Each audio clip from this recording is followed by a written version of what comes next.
I'm Caitlyn, and I am a sophomore at Messiah College, which is in Pennsylvania in the United States. My major is chemistry with a minor in studio art. Well, I chose chemistry because I enjoy learning about the world, and I also find other sciences very interesting, but I decided on chemistry because I felt like it was more in line with what I wanted to do to become an art conservator. And that is also why I had a minor in studio art.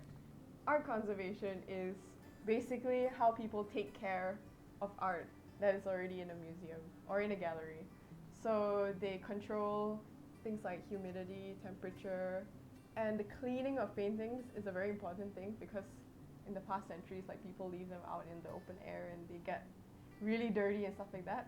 So as an art conservator, you're supposed to analyze the materials of the paint and things like that, and then choose the right solvents and just take care of what has already been given to us.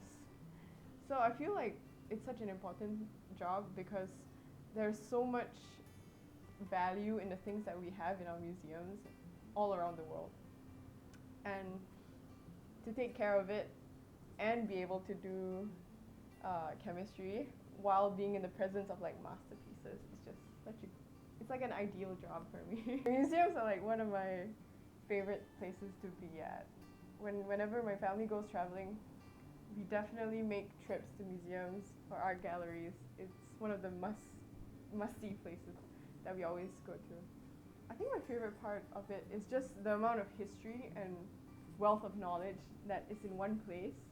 And you can see how concepts or themes pass along through the civilizations, and just how lucky we are that we get to see these things so conveniently in one building and you can see the progress of human civilization, and it's very interesting to me. I love museums. There's definitely a relationship between chemistry and art because for chemistry, even though people think that things are so defined, things are more or less along a spectrum as well, because it's very difficult to divide the real world into specific boxes where things are supposed to fit into. And also another thing is when you're answering questions or like trying to explain things in chemistry, you have to take things from different concepts and pull them all together to explain something. And it's exactly the same with art. You have to be creative in the way that you take colors and like elements of design and composition and things like that to make a full piece look good in the end. So yeah, and people who think that the sciences and the arts don't mix, it's not. That's not how it goes. I'm as passionate about chemistry and the sciences as I am about art, but it's just that people don't think that it's a legitimate thing to be passionate about. They think that, oh, it's understandable that you love art, but do you really love chemistry? But yeah, I really do. So that's why I'm still a chemistry major, and I think it's also more practical. One thing that brings me joy is seeing how my work benefits other people. For academic things like science, math, schoolwork, stuff like that, seeing how I'm helping someone understand a concept or solve a problem is very rewarding because I feel like there's nothing to lose from helping someone. And then it's the same for my art.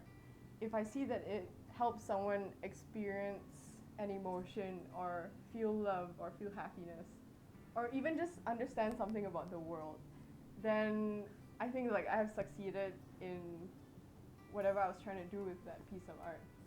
I think one thing that I would like to tell people who want to mix art and science or any other thing that they want to do, which they think is strange or you think that people won't understand or that you'll never be able to get a job or things like that, that you are not alone in your passions just as you're not alone in your struggles.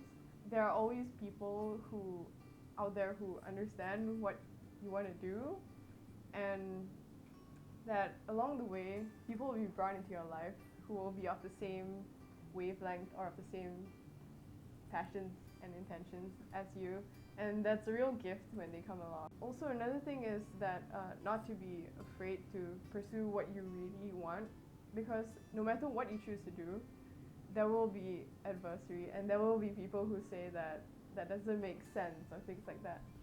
But honestly, if you don't stay true to yourself, there's like that's that's you. You have to stay true to yourself because you are you, and you just have to keep going at it.